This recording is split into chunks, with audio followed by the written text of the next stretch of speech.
Hey everyone, welcome to the newest episode of On That Note with Parker Whirling. Today's guest is a member of a psychedelic rock and indie pop outfit in Brooklyn, New York, who just released their newest album in 3 years titled Charismatic Megafauna. Before we start this episode, please make sure to like and subscribe to this podcast on Apple Podcasts, Spotify, and YouTube. And on that note, please welcome Noah Prebish from Psymon Spine. Okay, cool. I'm recording in Ableton too, so. Perfect. Yeah, my favorite synth is changes all the time. I mean, I love my modular synth is like so personal because you create it piece by piece and it doesn't completely sound like anybody else's. So that's probably the one that I have like the most emotional connection to, but yeah, I use them all for different things. That's interesting about modular synths, what you said, because I've always wondered, like, to me it seems cool, but it seems like too expensive for me to like really get into something that is gonna be hard to understand. But I didn't think about the way it's kind of like a personalized synth in a way. Yeah. Well, it's kind of, I don't know. I think I used to buy guitar pedals, and then at some point I kind of switched gears, and it's not really so different in the price point as just buying a guitar pedal every couple of months or years. I also just like borrowed a lot of stuff. It's like I mean, I'm big into modular synths because I think that it gets me out of my head a little bit. I never really know what's going on. The way that it's set up, it's just all of these different components, and they're all kind of like temperamental in their own ways, and they're never like completely in tune. And I don't know. I just have to like, I never know what's going to happen, and I'll never recreate any sound. And so it kind of puts me in like a different frame for creation. Kind of works. That's cool. I could see just getting like lost making a synth line or whatever, however that works. But yeah, it's kind of meditative in a way. It gets me out of my head a bit. But it's not for everybody. It's definitely not for everybody. It's just like, it kind of works for me. That's awesome. Yeah, maybe one day I'll get into it once I start getting enough money to invest. Because I went down the guitar pedal rabbit hole as well, but I've kind of stopped because I'm like, this is getting out of hand. I don't need this much. It happens fast, yeah.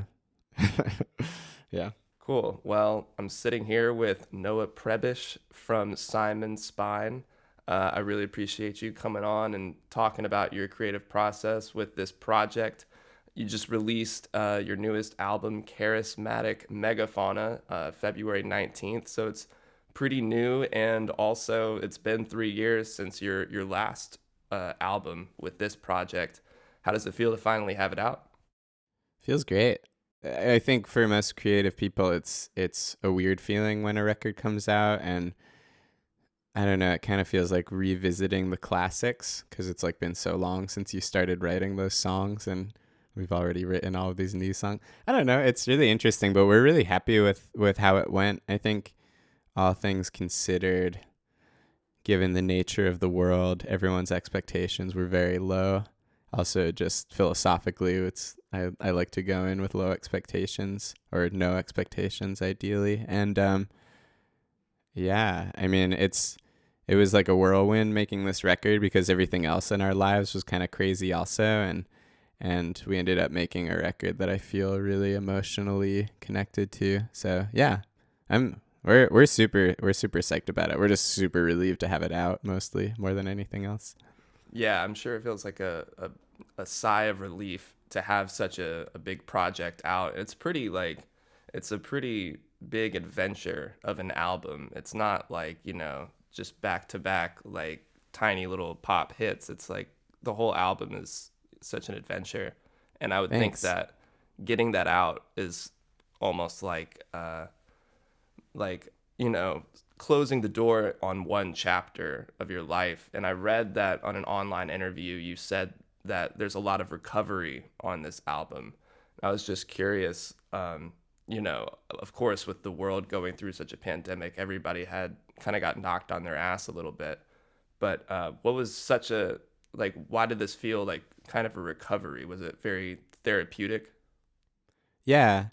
Well, We wrote all of these songs before the pandemic, actually a while before, which is kind of funny because we were all talking about like, whoa, these last 2 years really like kicked all of our asses.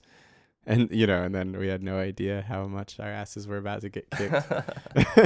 But yeah, I don't know. I mean, we were pretty much everybody in the band had gone through at least one really crazy romantic breakup over the course of recording the album. And it wasn't like we 100% did not set out to write like a breakup record, but everybody was dealing with various forms of emotional struggle at that time. And we're all like best friends. We're all really, really, really close. So when we would get together, it was kind of like we were just talking about what we were going through, and it was this big cathartic relief.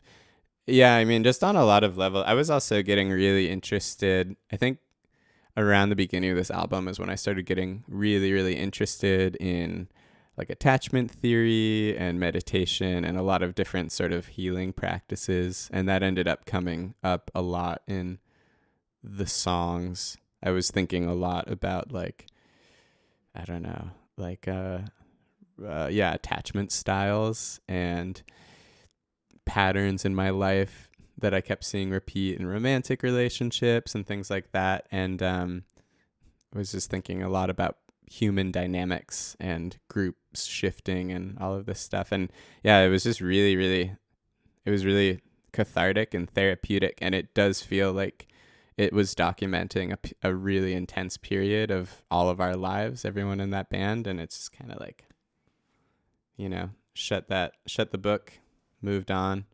Feels great. It seems like as artists that there's something very satisfying and about that, and something we all kind of like look to do, which is catalog our life in a way, or at least be able to go back to something and be reminded of how you were thinking at that time and what was going on, emotionally and mentally.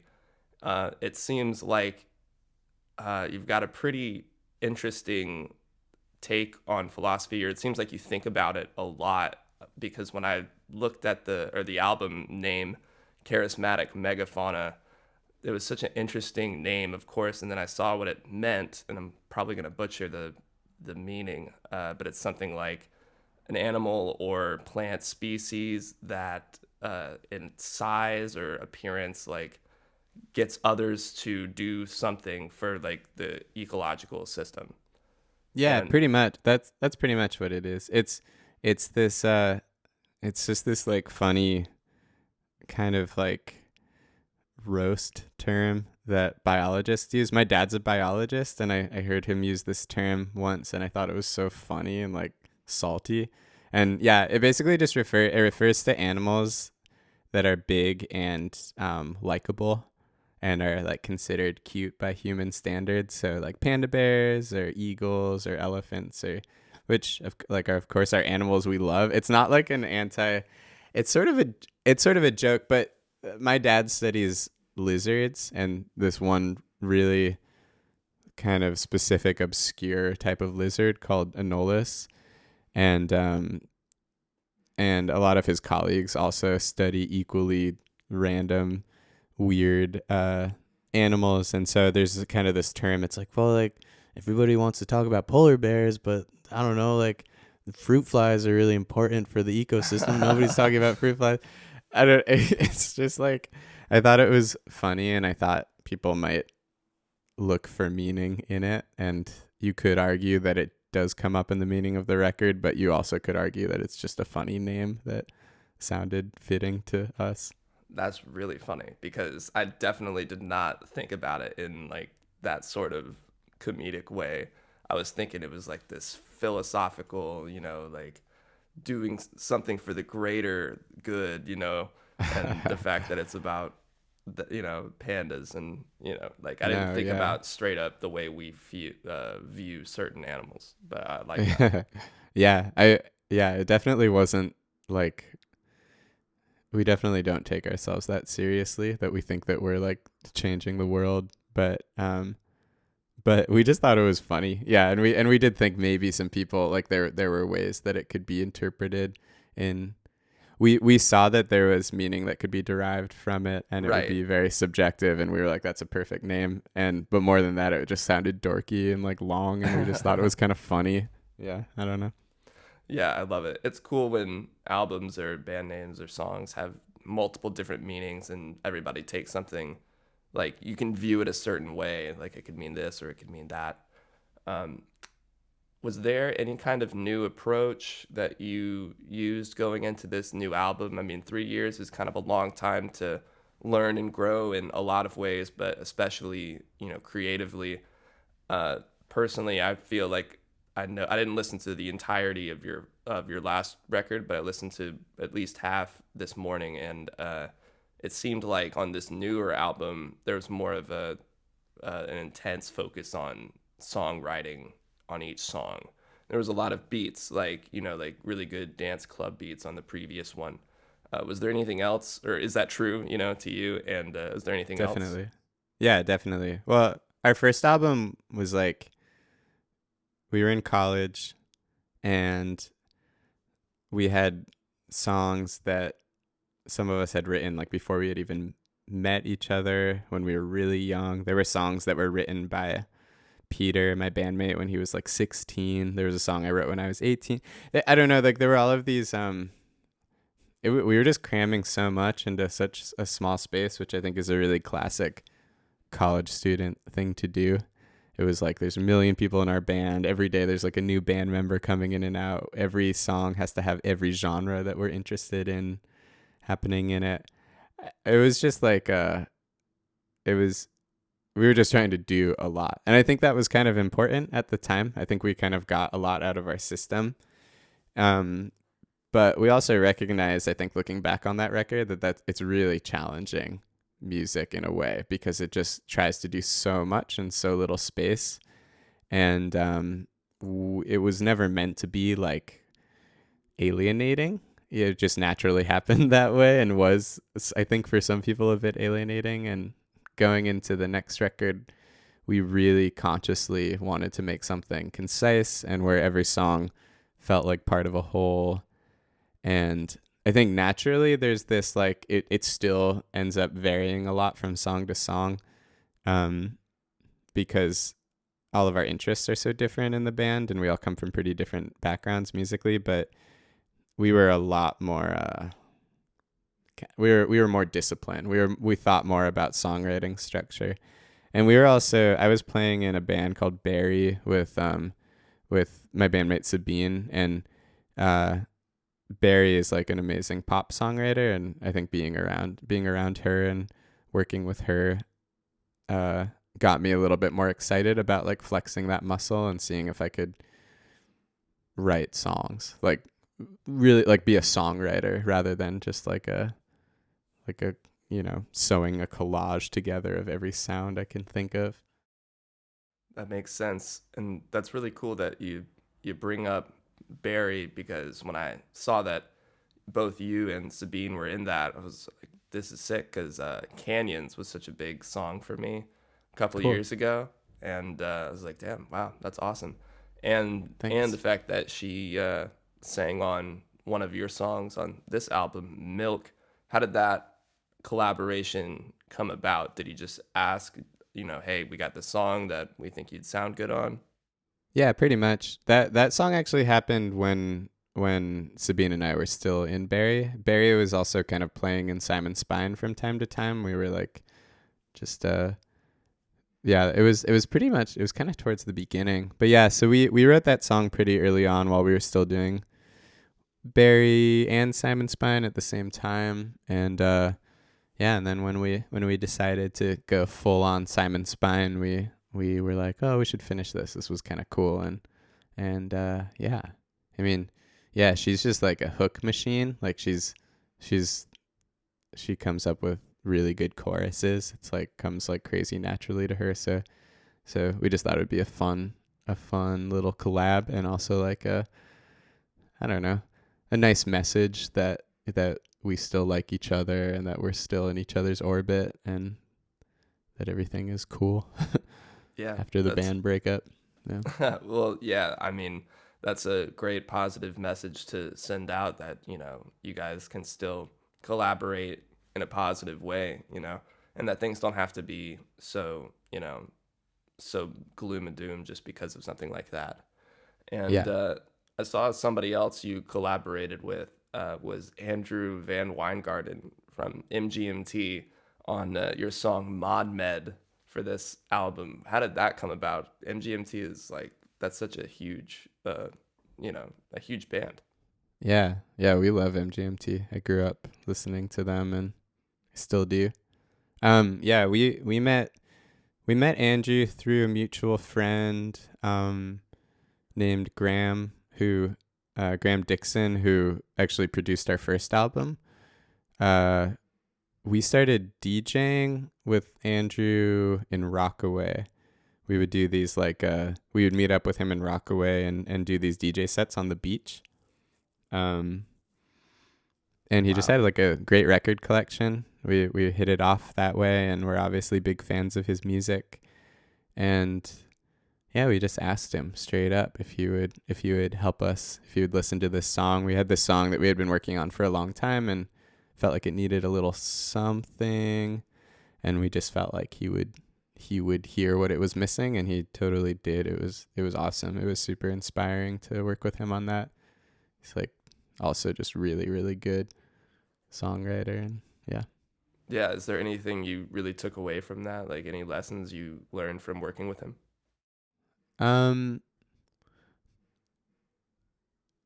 Yes.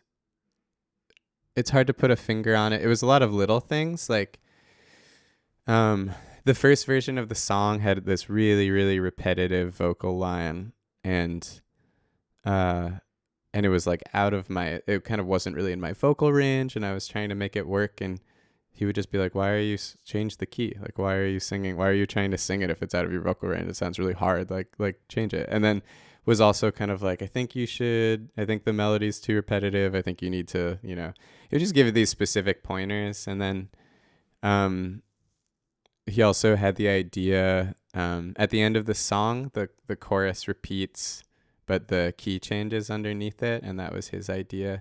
And he recorded that part really fast. We made him an audio track, and he was on the Juno 60, and he wrote these chords, and they were really weird, and we didn't really know what he was doing. It was like cool, but we were like a little confused. And then he was like, all right, make me another track. He did it all in like 5 minutes. It was crazy. But yeah, he was like, okay, make me another track. And then we did. And then he wrote this bass line. He recorded this bass line that was in his head already. And it was like, it just kind of like, and we were like, oh my God, that was crazy. Whoa. Felt like being close to this, like, I don't know. I think that dude's a genius. He's really, really good. He's really creative, and yeah. It was just, he also, I don't know. I mean, I just love hearing. I think it's important. I think it's a blessing when you're a young musician to get to have conversations with people who have been in the game for a long time. And we just had a lot of interesting chats about what his world was like, and what things made him happy and what things were problems when you're in a band like that. And it was all just very eye-opening to me. Wow, that sounds like a lot more than just, just one little songwriting tip, Yeah, no, it's no, I've learned a lot from him. I haven't seen him since COVID, but I miss him. He's an awesome influence. Really interesting person. Yeah. That's cool to have someone like that in your life, somebody who you're not only such a big fan of, but you get to work with and learn from. That's such a blessing, really. Yeah, I like him personally. I've met a lot of people in the city whose music I love that were like okay people, and he's one of a few people that I've met that are just really, really, really cool people who have a lot of wisdom to share, and I felt more lucky for that than any, like, I would take the friendship and the experience of learning from him over having him featured on a song or whatever, but it was cool that both things happened. Yeah, that's man, that's awesome. I love to hear that. And that's going to transition us over to the last 5 here, where I'm just going to ask you 5 quick questions and we'll be done. Great. All right, number 1 is in the studio or playing live. Which one do you like more? In general, studio, but right now I'm like so much craving playing live that it's hard for me to answer that straight up. Yeah, that's usually tour is tiring, but I really wish we were on tour right now. I'm finally ready to tour again. been itching to get back out there. I've been itching, yeah. Yeah, I would imagine that that would be kind of a priority for some people. Haven't really played a lot of live shows in my life, so like that's hard for me to even like comprehend missing that. But I'm sure that if you are, really about that would just kind of be, annoying to be stuck at home all day. But I like the studio, being able to create things like out of thin air is amazing. Yeah, I agree. I think I'm more at home in the studio. I don't think I'm like the most charismatic performer in the world, and I don't always like how much work goes into playing a show and how much waiting around happens. Like there's a lot of aspects of tour and of playing that make me totally anxious, and at the same time I think taking such a long step back from it has reminded me what I liked about it in the first place and why I'm strive for it. So in a way that's one positive. Like one silver lining from all of this is I feel really ready to like hit the road again. Whereas I was with Barrie, we were touring a lot, and then when we went back into Psymon Spine mode and I was recognizing we were going to have to tour a lot, and didn't feel totally recovered from the previous years of touring, and I wasn't sure I was ready. And then the way everything played out, I'm like, okay, fucking ready to go now. Just let me loose. You're like, I've been sitting in this apartment too long. We got to do this. Yeah. Yeah, we're all going insane. Well, question number 2 is, what do you think is a perfect album front to back? Like what, philosophically, or one that already exists that I love? You can do both. Oh shit. I really think that McCartney 2 by Paul McCartney is by Paul McCartney, like as if I had to specify which McCartney I'm talking about. Who? Which one? Yeah, I think that might be a perfect record for me. That's a fucking amazing record.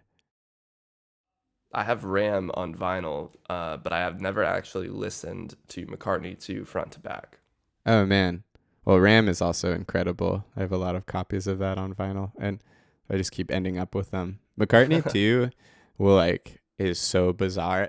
I've told this story too many times, but a friend of mine was driving me somewhere, and I was like, I really want to listen to. I was like, I feel like listening to Paul McCartney, and he was like, I don't want to listen to Paul McCartney. He's really into super weird experimental music, and I was like, okay, cool, that's fine. And I put on the song "Temporary Secretary" by Paul McCartney. It's like a techno song. It's super weird. And he was like, this is amazing. What is this? And I was like, it's Paul McCartney.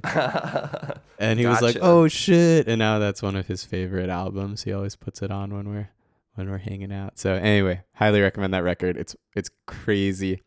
I love, for me, the creme de la creme is a record with really good pop hooks and really good songwriting structure that also is all over the place and is really fun, and you can just feel how much fun he's having making that record, and that's pretty much all I strive for. I almost don't care about anything except for enjoying the writing process, and so anytime I hear a record that sounds like the people making it really enjoyed it, it gets me super excited. That's really inspiring to me. I like that. I like the way you look at that. I never really thought about, an album in the way of, how did the people who made it feel about it? Can you feel that they really enjoyed it? Is there any other album that you feel that way about? Hmm. You already had a good answer, so no pressure. But I'm just like, I'd like to know what some other examples are for you. Yeah. Gosh. I know that I know that I have them. It's a little bit hard for me to think of any right now, but um I mean, I'm a really big YMO fan. Do you know Yellow Magic Orchestra? Oh, They're a, okay, yeah. I like was like, Japanese 80s yeah, pop band. yeah. I Yeah. listened to one or two songs by them. They're pretty odd. They're pretty Yeah, out they're there. crazy. They're a group of people who I feel like, and actually maybe more specifically uh there's this one Harumi Hosono record, who's one of the guys in the band, called Philharmonic, that just sounds like he's having like the most wild time making it. Like, it's just so sick.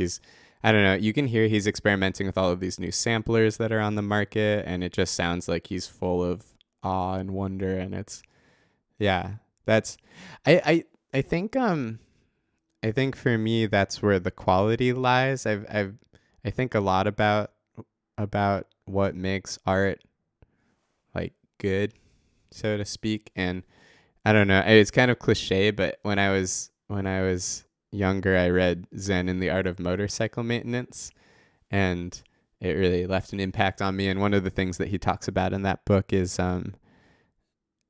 how can one define quality? And what he says is quality is a measure basically that we take subconsciously, precognitively, when we observe something. We're making an observation about how strong the connection was between the person that created the object. And I mean, I like that idea a lot. I think the idea is that, you know, when you things are compelling because you can detect that the person who was making it was very invested in it, and genuinely cared a lot. And yeah, for me that's more important than I mean, I talked about hooks earlier and stuff, but like that's not, I care way more about how how invested somebody seems to be in the work that they're creating. And when that comes through, it's really exciting. In Psymon Spine, where like it's really, really fun. And that's also the difference on the newest record, was that we just like were having so much fun when we made it. And for that, like, I can hear that, and it makes me so proud in a way that I hadn't been of anything I had made up until that point, because we reached a new level of like comfort amongst each other and in the process. Wow, that's amazing. Well, congratulations for that. That's just like, that makes me excited for you hearing that. And that's, I mean, I'm definitely going to be taking that away with me. Like when I listen to albums from now on, like maybe it was something, I feel like maybe I always subconsciously would detect that. You know, you can kind of tell if someone is really invested in something versus if they're not. And I think that kind of, flips back at yourself too. Like, when you are, not putting your best foot forward. And, it's interesting how you can tell that with someone else as well. Like when somebody's really giving it their all, and when you're giving it your all as well. Yeah, definitely. I mean, I think there are no hard and fast rules about how good art is made, but I do think that we on a subconscious level can detect what the creative process was like on some level for the people creating it. I think there are ways that people can kind of engineer those a little bit. Like there are certainly tricks in production and stuff that are used to create the feeling that the people in the room are having a good time and stuff, but nothing really beats just genuinely having a really good time in the creative process. And I think that's more and more as I've gone through my years of working on music. I see more and more that the only part that really does matter to me is the creative process, and everything else happens naturally after that. If I find that I'm really enjoying myself in the moment of creation, then probably everything else is going to fall into line after that. And that moment of creation is really the only part that we have any control over anyway.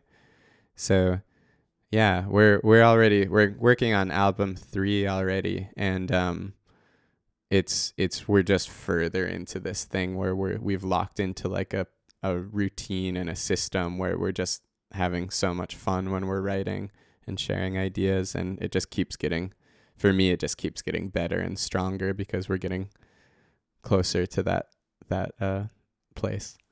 That's great. And that feeling can be so fleeting, like it can be easy to forget that you should be having fun.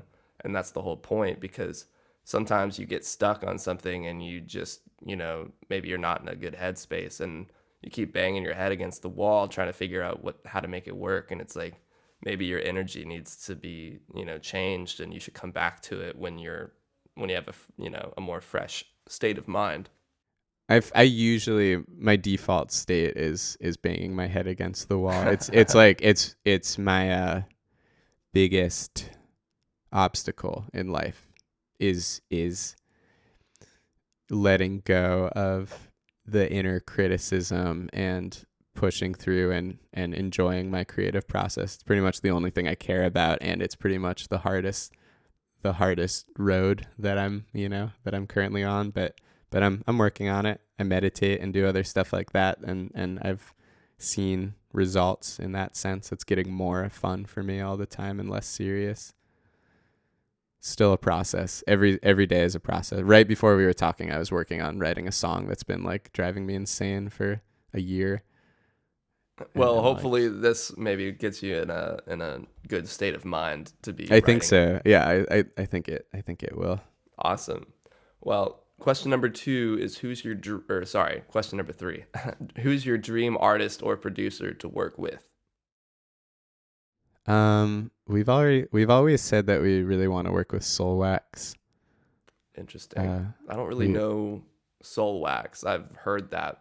I don't even, is it a band or a guy or? It's two twins who live in Belgium and are producers, and I've been listening to them for a long time. And yeah, I mean, we sort of, Michael and I especially, my bandmate, we grew up listening to a lot of electronic music from Europe, so Soulwax and Justice and stuff that was big in like the early 2000s, and all of those guys are still in a way like my favorites. But yeah, I don't know. I think besides that, like, I really want to meet David Byrne. I really want to meet like Caetano Veloso. I really want to meet the YMO guys. I don't know. I really wanted to work with MGMT. That was pretty much like. Yeah, man, that's a pretty high bar that you got,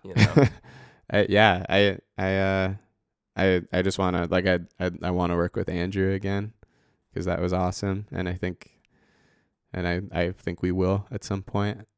Yeah, that was sort of a full circle moment for me, and I think it came through to a degree in the music, how psyched we were about that. That's so cool.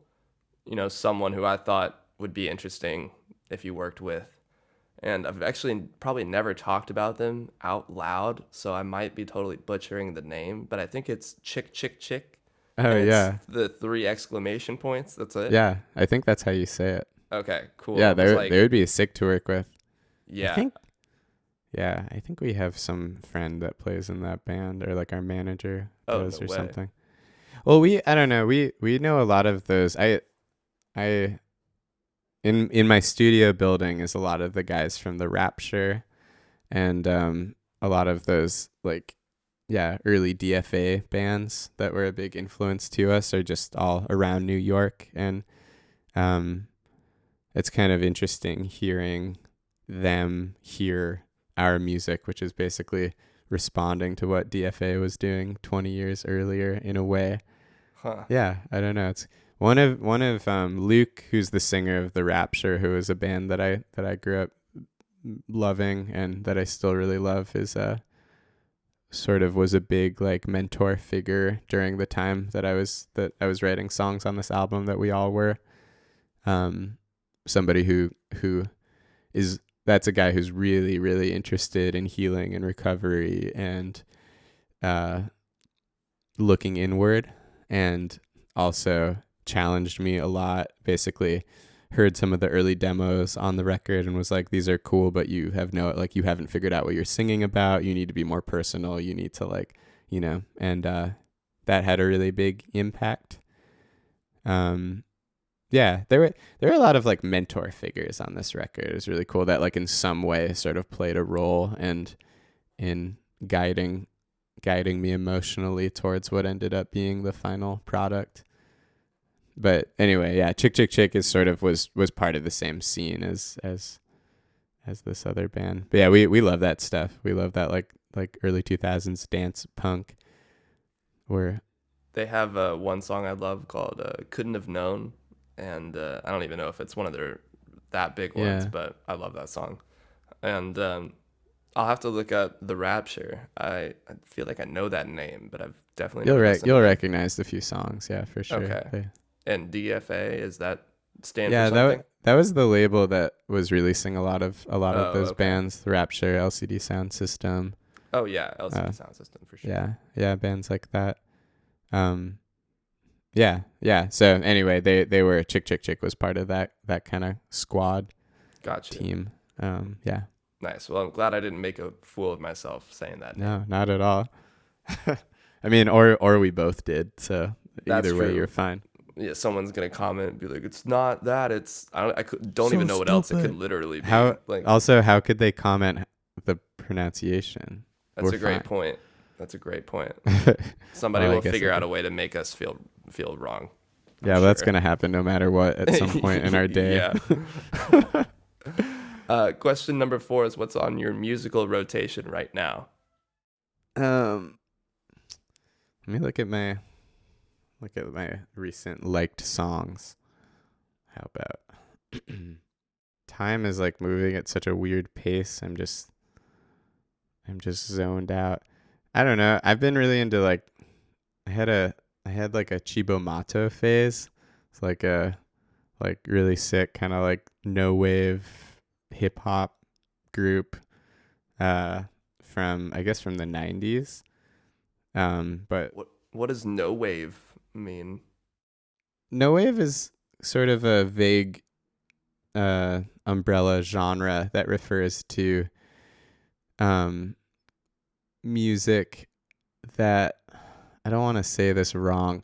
I mean, I think it really was like happening in the 80s mostly. It was like groups like singer or artists like Lydia Lunch and James Chance and the Contortions and DNA, bands that were really, really noisy, really crazy, like chaos. But a lot of them also kind of would draw on, like James Chance was really into like James Brown. He would draw on a lot of funk and stuff, but it was also like noise, like really angular guitars and really fucked up sounds. And so it was like a lot of punk and a lot of just aggressive. Really cool.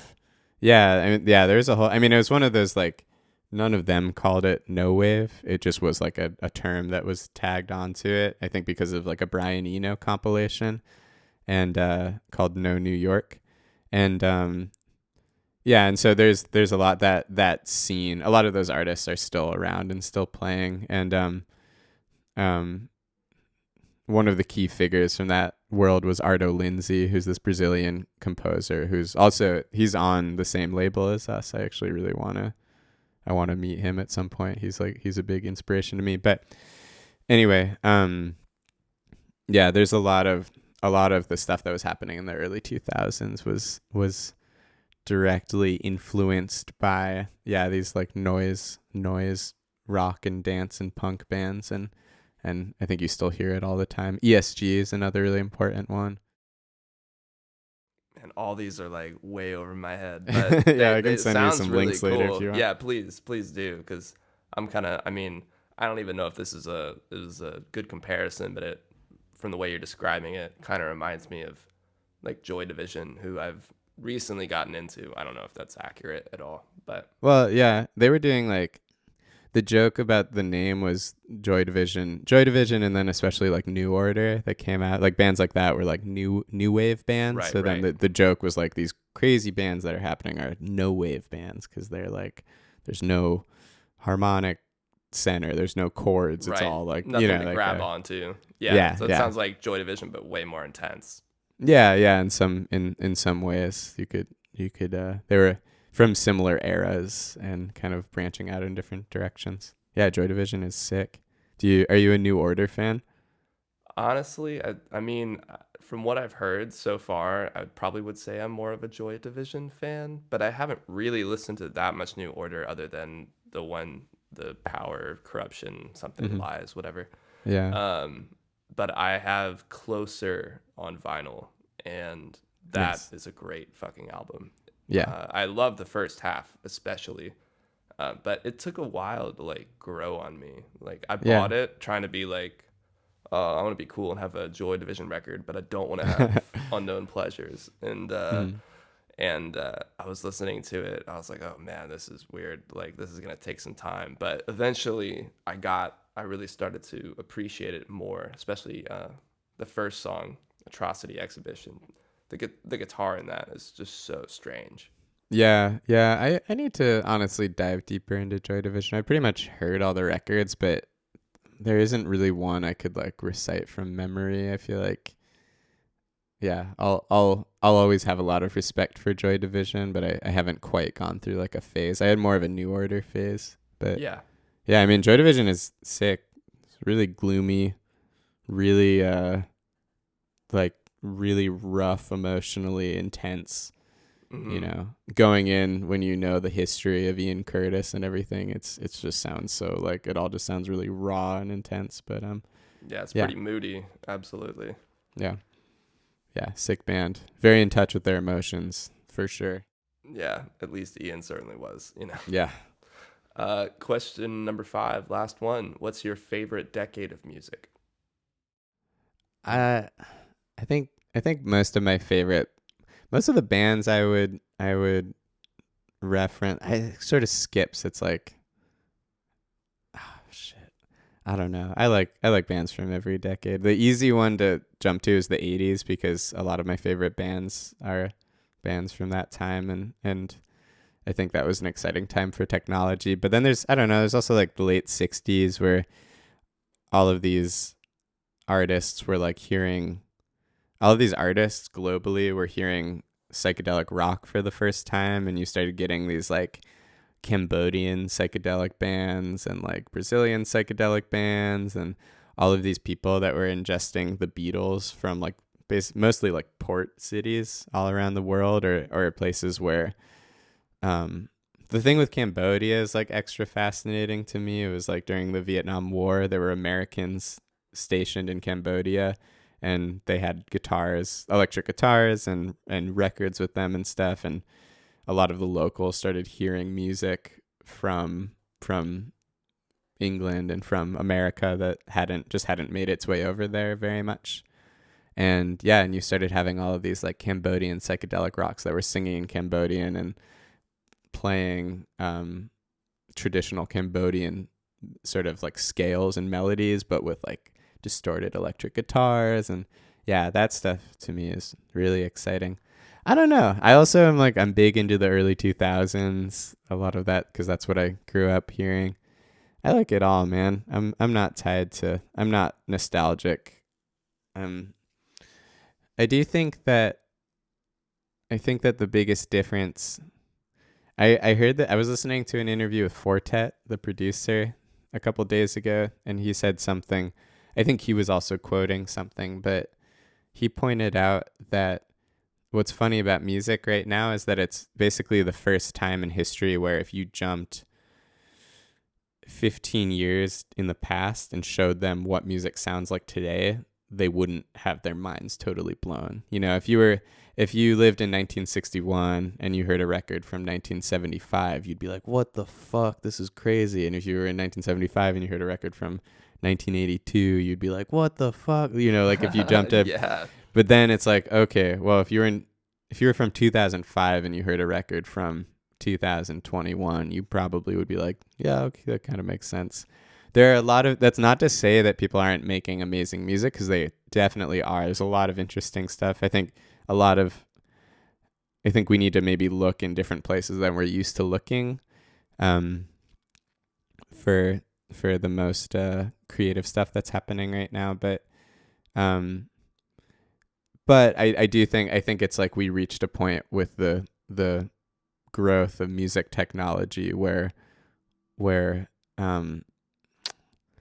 I don't know, it stopped being about the technology. Like, there's so many amazing records that happened because the person was learning how to use a sampler for the first time, or had gotten like a big Moog system and was like, didn't know how to use it yet, and now we've gotten to a point where it feels like music technology has been relatively stable for such a long time and accessible for such a long time that we have to look in different directions to for that sort of ingenuity. And it, in a way, it takes the pressure off. It's like not about making music for the future anymore. It's just about documenting whatever you're going through at that time. That's another sort of thing that Fortet was talking about. That's a cool interview. I recommend it. Fortet and Tiga. I'll have to watch that, because I started recently getting into some dance stuff, and a couple of albums of his have come up for me, and he seems really cool. That's interesting what you're saying about technology, and I never thought about the decades thing you were talking about. Like, if you showed an album from 75 to somebody who's in 65, that would be like insane. Yeah. But also, it's interesting that even though you're probably right about some of the technology plateauing, like, there's not really as much of a big bump in like an explosion in new sounds or whatever. But I do feel like the thing that has changed radically is the availability for everyone to record, anything. Like, Steve Lacy recorded multiple big songs that got him so many fans on his iPhone at like 16 or 17. And that was never possible before. So now we're seeing a totally different version of revolution, I guess. You're 100% right, and that's a really interesting way of thinking about it. Technology still is playing a role. That's a really good point. I like that. It's true. Maybe that's what would be shocking to someone from 15 years ago, would be just the sheer accessibility, and I think that's a beautiful thing. I think there are a lot of people who have sort of exploited that fact, and that's like, obviously the catch-22 with it is that it's harder to make a living if you are a musician who's releasing records. But I absolutely don't think any part of that problem is the fact that music is more accessible. It makes me so happy that you can have a hit record that you recorded on your iPhone. I think it's fucking awesome. And I think that is incredible. Yeah, I think anybody should and can make music.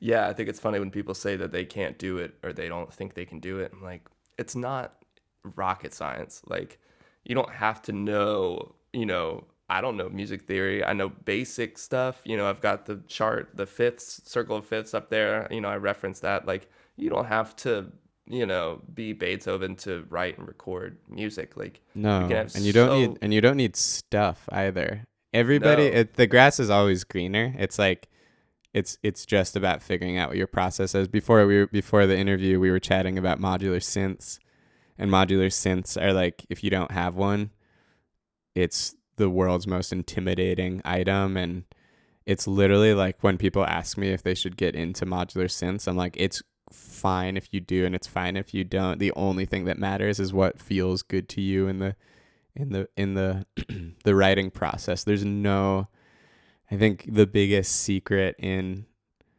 music in general, and probably in most arts, is that there is no linear path to being a good musician. And people who have a lot of stuff and a lot of knowledge about theory, in many cases, wish they could tap into the person that they were when they were first picking up a guitar and didn't know anything. And in fact, I find that my habits hold me back. And sometimes I have to like tune a guitar to some weird tuning just so that I can feel like a child again and not, not get so in my head.